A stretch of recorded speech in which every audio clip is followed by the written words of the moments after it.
vou falar um pouco da origem da gambiologia. Ela surgiu no contexto de um estúdio de design que eu tinha, em 2008, né, o Osso Design.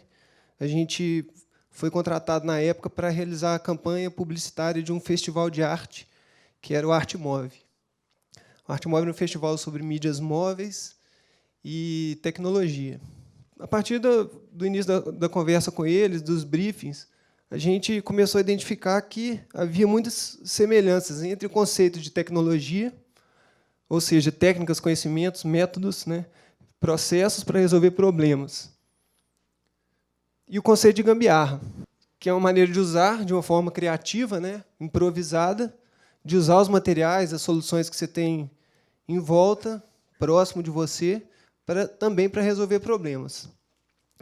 E, por se tratar de um festival que era internacional, que estava acontecendo em Belo Horizonte, e que iria receber, né, os convidados de fora e tal, a gente achou que nada mais conveniente do que usar a gambiarra para tentar pensar a tecnologia de uma forma mais ampla, que não estaria necessariamente ligada a uma ideia de você estar sempre atualizado, consumindo sempre o equipamento mais novo, né, mas sim pensar a tecnologia como formas de resolver problemas mesmo, como técnicas que você pode usar para resolver questões que você tem ali no seu dia a dia. A partir disso, a gente desenvolveu uma armadura, essas peças de vestuário, que foram usadas nas fotos dessa campanha. Todas elas feitas de sucata, de lixo eletrônico, e trazendo, né, essa mistura entre a ideia de gambiarra e a ideia de tecnologia. Um sapatofone. E esse aí é um iPhone, a versão 10. Trouxe aqui. Trouxe para vocês verem aí o resultado desse trabalho. Tivemos a felicidade de exibir esse conjunto na Califórnia no ano passado, durante uma Bienal de Arte e Tecnologia. Bem, o que aconteceu, então, foi que deu uma repercussão muito legal, imediatamente, assim, esse projeto. Eu, o Lucas e o Ganso fortalecemos essa amizade e resolvemos continuar. Na verdade, o que aconteceu foi que eles convidaram as peças que, a princípio, seriam usadas na campanha publicitária, eles convidaram para que elas fossem exibidas na galeria do festival. E isso foi muito incrível, assim, porque eu, que sempre lidei com artes plásticas em paralelo à carreira comercial como designer, foi a primeira vez que as duas coisas se confluíram e se contaminaram, se confundiram totalmente, assim, a ponto de perder ali a referência, o que era o meu trabalho comercial, o que era o meu trabalho autoral. Isso me fez incentivar aí esse trio a continuar, e a gente batizou o trabalho, na época da exposição, de Gambiologia, e resolvi registrar o domínio e a gente continuar produzindo outros trabalhos a partir disso. Em 2008, a gente fez a busca no Google sobre a palavra gambiologia e vinha um resultado, que era um artigo sobre biologia escrito por alguém chamado Gam.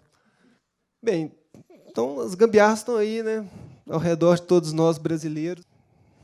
Aí uma geladeira portátil, talvez, né? Uma luminária com as tradicionais garrafas PET. Mas, na verdade, eu sempre preferi tentar pensar a gambiologia para além desse nosso trio criativo. Eu fui observando que não só haviam outros artistas trabalhando com ideias parecidas, mas, principalmente, que o conceito de gambiologia, dentro de alguns temas, de alguns recortes mais ou menos específicos, ele acabava se aplicando a muitas questões que são pertinentes no mundo contemporâneo. E, a partir disso, então, eu tentei ampliar mesmo essa ideia da gambiologia para projetos coletivos e para formar mesmo uma provocação de transformar a coisa numa ciência mesmo. Então, desde então, além dessa produção nossa, a gente tem feito vários projetos colaborativos. Esse é um chuveiro com as opções quente e frio, né? E o tradicional clips, que serve para o sutiã, mas também serve para a sua Havaianas. É um trabalho do Cal Guimarães, um livro chamado Gambiarras. Mas a ideia é que, a partir desse tipo de referência, a gente começa a identificar que é um tipo de criatividade muito específico do brasileiro, e que isso traz soluções em diversos outros universos, não só o da solução cotidiana de problemas dentro da sua casa, mas como não só dentro da sua casa, não só nas artes plásticas, mas de uma forma geral. Assim. Por exemplo, em programação de computadores, o pessoal usa um termo que é POG, que é Programação Orientada a Gambiarras.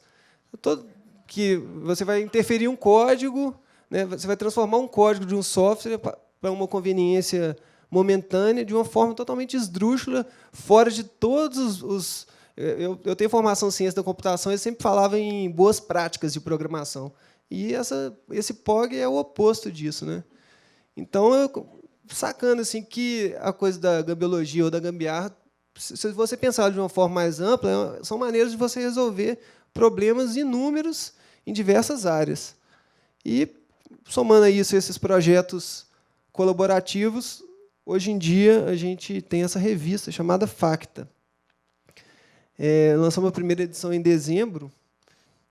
E esse primeiro número, o tema dele era Gambiologia, Ciência do Apocalipse. Foi lançado em dezembro, né?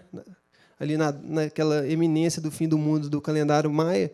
E, no meu editorial dessa edição, eu lancei uma provocação dizendo que, se nós somos brasileiros, se nós somos em desenvolvimento, se a gente tem naturalmente essas habilidades para saber lidar com essas pequenas soluções cotidianas, de uma forma prática, de uma forma econômica, de uma forma em que você consome menos, caso o mundo acabasse, provavelmente nós seríamos os que teríamos mais chance de sobreviver. Então, por isso, eu lancei essa provocação aí a 15, 20 colaboradores, dentro dessa ideia de Gambiologia, Ciência do Apocalipse. E é um projeto que está acontecendo. Essa revista vão ser 4 edições. A segunda está aí na iminência de ser lançada no prazo de algumas semanas. Bem, sobre a questão da tecnologia, isso aí também é parte de um outro projeto coletivo, que foi a exposição Gambiólogos, que eu fiz uma curadoria em 2010, ela aconteceu no Espaço 104. E esse trabalho do Guto Lacasa, acho que ele é bem emblemático do que eu estou falando. Assim. São duas furadeiras, né? Uma nova, uma elétrica, e uma antiga, que se retroalimentam ali num loop infinito. Na verdade, todo mundo sempre, igual eu falei no início, essa coisa de você entender tecnologia ligada a uma coisa do consumo, ligada a uma coisa de você estar sempre comprando ali o gadget mais novo, acaba que a indústria gera as demandas antes da gente precisar delas. Né? Claro que eu não estou fazendo aqui uma apologia ao não uso da tecnologia. Não, eu sou cientista da computação, totalmente entusiasta, mas acho que temos que ter uma visão mais crítica disso. Não só, e, além disso, as tecnologias novas e antigas elas convivem lado a lado. Né? A gente está aqui no nosso iPhone, mas lá no interiorzinho tem um cara que ainda está usando o celular antigo e ele está tendo o mesmo uso para ele se comunicar com as outras pessoas que eu estou tendo aqui para fazer um post no Facebook. Então, eu acho que esse trabalho é bem interessante nesse sentido, que esse diálogo entre duas gerações de técnicas, né, e que se retroalimentam ali, e que isso vai acontecer numa espiral infinita.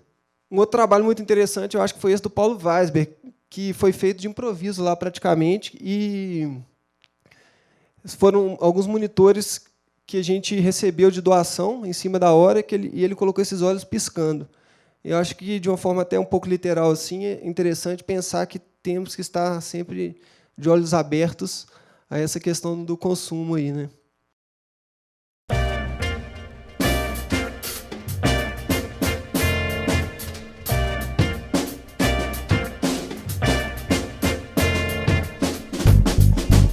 Esse é um trabalho recente nosso.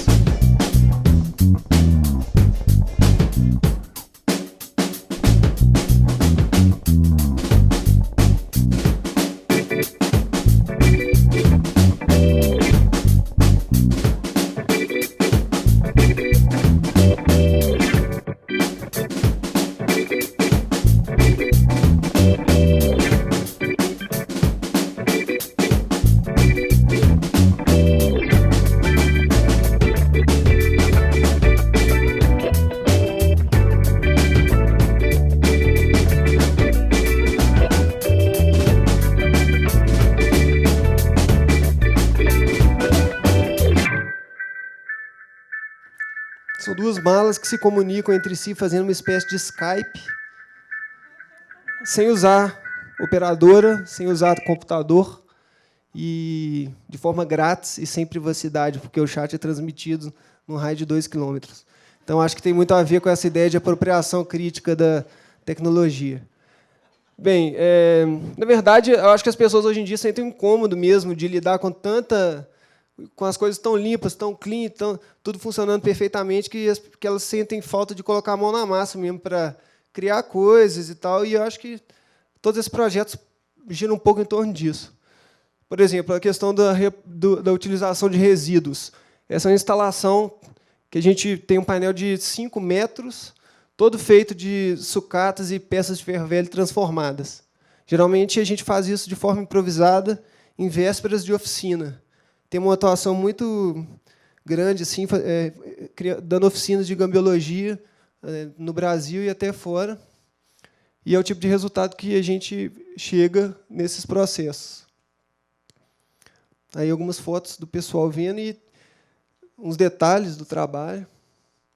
E as pessoas queriam chegar e encostar nas obras, sabe? Porque a arte eletrônica, a arte digital, que pelo menos é o circuito no qual a gente atua, exige um background muito grande, muito pesado mesmo do público, assim, de uma certa forma, das pessoas não conseguirem vislumbrar o trabalho, sentir, ter a sensorialidade ali, porque elas estão sempre mediadas por tecnologias com as quais elas não têm intimidade.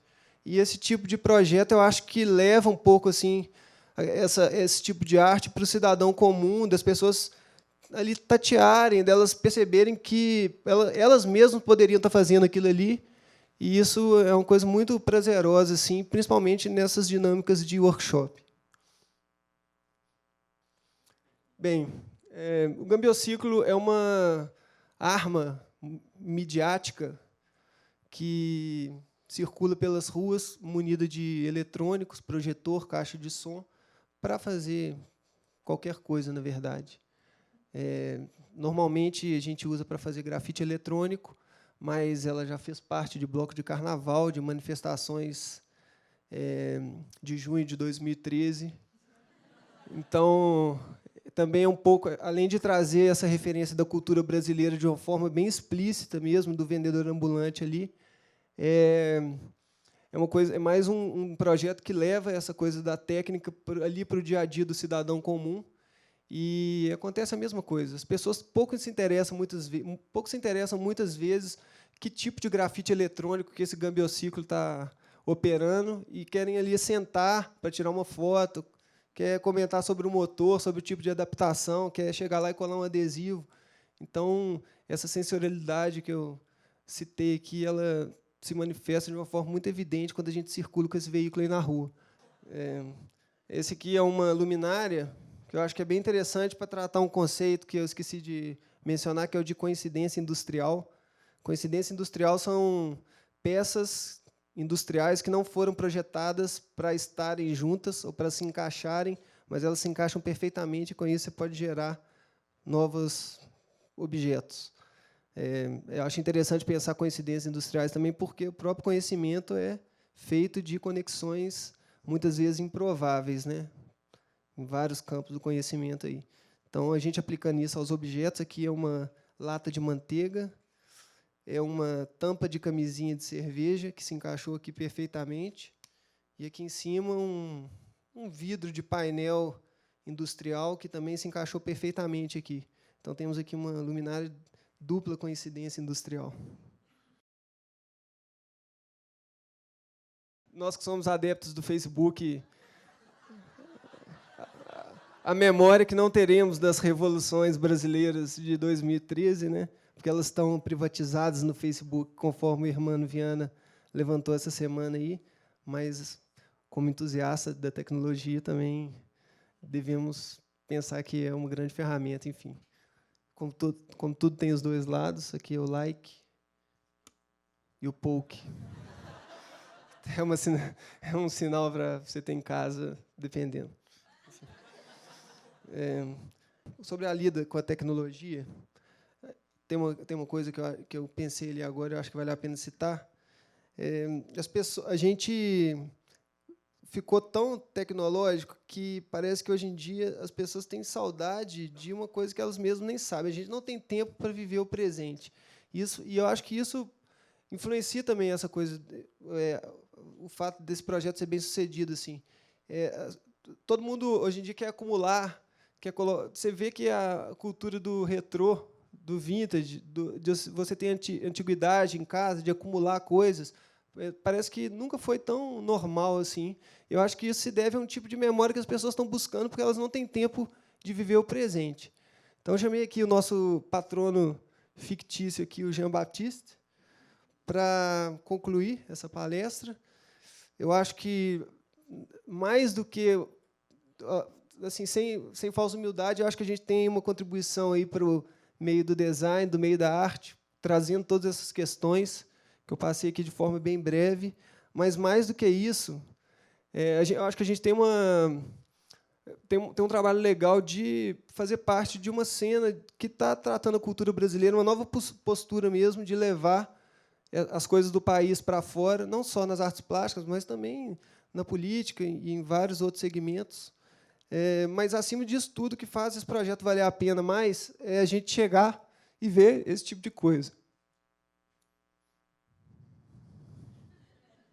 Por tudo isso, eu acho que a gente tem pretensão de dizer que a gambiarra pode ser mesmo uma ciência, e não que eu acho que isso aqui seja uma questão determinante, mas, hoje em dia, a gente tem 15 mil resultados no Google, e é uma ideia que eu acho que vale a pena de compartilhar.